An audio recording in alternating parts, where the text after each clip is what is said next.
हरिओम जी, बहुत सारे लोगों की रिक्वेस्ट आ रही थी कि आप भविष्य मालिका का तीसरा पार्ट लेकर आइए। बहुत सारे लोगों को इंतजार था इस वीडियो का, तो फाइनली वीडियो मैं लेकर आपके सामने आ गया हूं। ये भविष्य मालिका मेरे हाथ में ही है।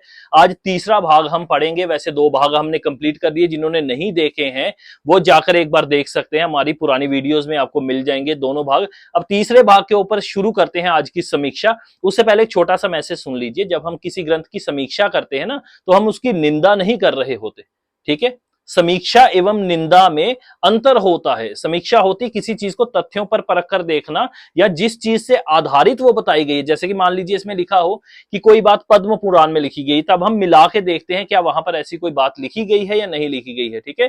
तो इस प्रकार से ये चीज समीक्षात्मक दृष्टि होती है। निंदा होती है बिना किसी चीज को जाने, बिना इसको पढ़े या फिर बिना इसके रेफरेंसेस चेक किए ही सीधा किसी भी चीज को नकार देना, ठीक है, या उसके ऊपर अपशब्द बोलना। तो हम जो कर रहे हैं वो निंदा नहीं है। इसलिए जो भक्त लोग हैं जिनकी आस्था है इस पुस्तक में, ठीक है, वो ऐसा ना समझे कि हम इसकी कोई निंदा कर रहे हैं। हम समीक्षा कर रहे हैं, तो देख रहे हैं, और समीक्षा करना हमारा अधिकार है। सत्य सनातन वैदिक धर्म के 6 दर्शनों में से एक मीमांसा भी है, ठीक है।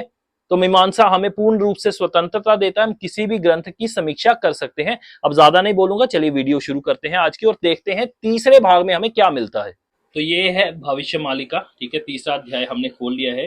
चतुर्युग गणना के संबंध में विचार। फिर वही बातें होने लगी हैं कि किस प्रकार से जो है चतुर्युग की गिनती है, ठीक है। जूम कर लेते हैं। वैसे ये सब कुछ तो हमने पहले भी पढ़ा था, लेकिन देखते हैं इस बार क्या अलग है। 17,000, क्षमा करिए, 17,68,000 साल होती है, ठीक है, सतयुग की आयु, ठीक है। फिर 12,96,000 आ जाती है त्रेता, ठीक है। फिर आ जाती है 8,64,000 द्वापर युग की, ठीक है, और 4,32,000 का, ठीक है, होता है कलयुग। ये बात यहाँ पे इन्होंने लिखी है, ठीक है। फिर आगे ये बात आ जाती है कि धर्म केवल दान के माध्यम से टिका रहता है, लेकिन भविष्य मालिका में पंच महापुरुष पंच सखा ने कलयुग की आयु और मनुस्मृति में लिखे गए समय और स्थिति के विवरण में प्रभु जी की आज्ञा से सुधार कर युग व्यवस्था का नया और विस्तृत वर्णन किया। नहीं, ये बात गलत है। मनुस्मृति में ऐसा कुछ नहीं लिखा, वहां देव युगों की बात हुई है, ठीक है। तो यहाँ पर ये चीज गलत सिद्ध होती है, पहले ही हमने कर दी है अपने पहली बात में। और ये जितना भी कुछ अभी लिखा है, ये स्वयं जो है लिखने वाले ने स्वयं से ही लिखा है, ठीक है। जिन्होंने भी लिखा है अच्छी बात है, ठीक है। अब आगे ये भी बात इन्होंने यहाँ पे स्वयं से ही लिखी है कि 4,000 साल का सतयुग रह जाएगा। इसका कोई रेफरेंस नहीं है, क्योंकि यहाँ पे लिखा है महापुरुष। महापुरुष जो अच्युतानंद जी है, यानी इसको लिखने वाले, उन्होंने ही अपने से ये बातें लिखी हैं, ठीक है। अब यहाँ पे आती है बात, ठीक है। देखिए यहाँ पे ये जो निर्णय सिंधु लिखा गया है ना, सर्वप्रथम तो आप यह जान लीजिए कि कोई भी ग्रंथ जो है एक दूसरे की बातों को काट के नहीं चलता है। परंतु निर्णय सिंधु में ये बात लिखी है तो कहां पर लिखी है? निर्णय सिंधु एक बहुत बड़ा ग्रंथ है भाई, कुछ छोटा सा ग्रंथ थोड़े है कोई। इसका कोई रेफरेंस होता है, ठीक है। रुकिए मैं आपको दिखाता हूँ रेफरेंस किस प्रकार से दिया जाता है ग्रंथों में। अब जैसे आर्य समाज का ये ग्रंथ है सत्यार्थ प्रकाश, ठीक है, आर्य समाज ने स्वयं से इसे लिखा है, दयानंद सरस्वती जी ने। तो अब यहाँ पे इन्होंने अपना ग्रंथ लिखा है ना, तो इन्होंने मान लीजिए यहाँ पर वेद मंत्र देकर अपनी बात को सिद्ध किया है। तो वेद मंत्र नीचे लिखा है, यजुर्वेद का अध्याय नंबर 40 है, मंत्र नंबर 8 है। तो हम जाकर इसको चेक कर सकते हैं वहां पर। परंतु यदि ये लिख दे कि यजुर्वेद, तो आप यह बताइए कि मैं यजुर्वेद में इस चीज को कहां ढूंढता फिरूंगा, ठीक है। तो इस प्रकार से रेफरेंस दिया जाना होता है, ऐसे नहीं लिख दिया जाता किसी भी बात को, ठीक है। ये बहुत बड़े बड़े ग्रंथ है। अब यहां पर देखते हैं, तो यहां पर भी किसी प्रकार की ऐसी जानकारी नहीं दी गई जिससे 4,000 साल और 400 साल की ये बात हो, ठीक है। यहाँ पे ये भी सिद्ध नहीं हो रहा। अगला है, ठीक है, ये गर्ग संहिता। गर्ग संहिता एक बहुत बड़ा ग्रंथ है। गर्ग संहिता में कहाँ है भाई? ये बातें इस प्रकार नहीं चलती है, ठीक है। और वैसे भी यहाँ पर ये जो बात हो रही है, जब मैंने ये गूगल में चेक किया है, तो ये श्लोक का मतलब ये है नहीं जो ये नीचे साबित करना चाह रहे 4,000 साल और 400 साल की ये है, ठीक है। यहाँ पर श्रीनाथ जो है उनके प्रादुर्भाव की बात हो रही है। और श्रीनाथ जी का टेम्पल पहले ही, यानी मंदिर उनका पहले ही 600 साल पहले पूर्व बन चुका है वृंदावन में, ठीक है। तो वहां से श्रीनाथ जी की मूर्ति प्रकट हुई थी, अर्थात मिली थी उन्हें। तो ये बातें जो होती इस प्रकार नहीं होती। श्रीनाथ की बातों को आप यहाँ पर लगा दोगे, ये सब चीजें ऐसे नहीं चलती हैं, ठीक है। रेफरेंस देना पड़ता है।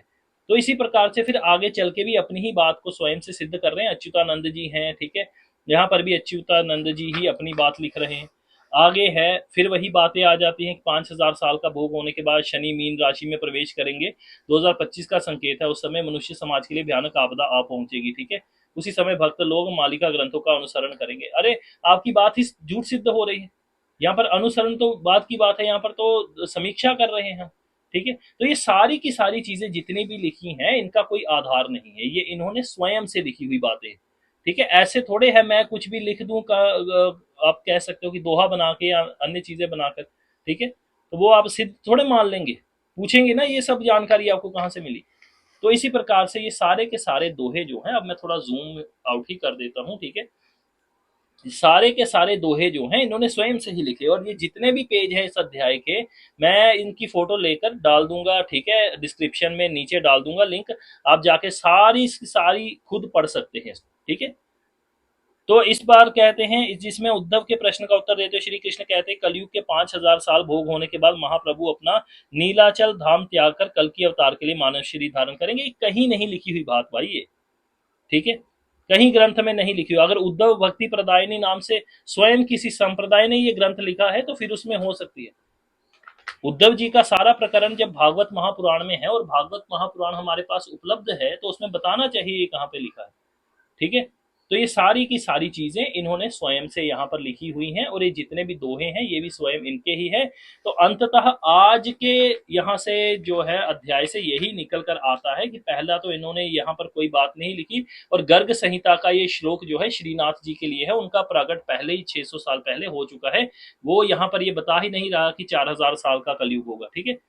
तो ये सब बातें जो हैं, अंततः ये सिद्ध होता है कि यहाँ पर ये जो जितना भी अध्याय है इनमें सारी की सारी बातें इन्होंने स्वयं से लिखी हैं। अब कोई इनको सही मानता है गलत मानता है वो उनकी बात है, ना हम किसी भी महापुरुष का अपमान कर रहे हैं, परंतु ये इन्होंने स्वयं से लिखी हुई इनकी बातें हैं। अब कल हम पढ़ेंगे या अगली बार हम पढ़ेंगे चौथा अध्याय, ठीक है। तो यही सारी वीडियो थी, बस मैं सारे के सारे पेजेस आपको दे देता हूँ, डिस्क्रिप्शन में से जाके आप डाउनलोड करिए और खुद पढ़िए। तो किताब में जैसा था जो था वो मैंने आपको पढ़ा दिया है, और साथ ही साथ पूरे अध्याय की फोटोज लेकर मैंने नीचे डिस्क्रिप्शन बॉक्स में भी आपको दे दिया है लिंक, ताकि आप खुद भी डाउनलोड करके उसको पढ़ सकें। मैंने यहां तक समीक्षा करनी थी, मैंने कर ली है, जो जो पॉइंट्स आपको बताए हैं वो मेरी तरफ से बिल्कुल क्लियर है। अब आपके ऊपर फैसला है, आप इसको कितना सही मानते हैं कितना गलत मानते हैं, वो जजमेंट मैं यहाँ पे नहीं देने वाला हूं, तो अपना कोई मैं फैसला नहीं सुना रहा हूं। परंतु मेरे अनुसार यह बुक अभी तक किसी भी प्रकार के प्रमाणित चीजों पर प्रमाणित नहीं हो पाई है, यानी कि खरी नहीं उतर पाई है, ठीक है। तो अब आगे देखेंगे अगले अध्याय में हमें क्या मिलता है। उसके लिए आप हमारे साथ जुड़े रहिए, और वीडियो शेयर करना चाहते हैं वो भी कर दीजिए। जल्द ही मिलता हूं आपसे अगली वीडियो में, उम्मीद है इस बार लेट नहीं होंगे हम, आप तक जल्द ही वीडियो लेकर आएंगे।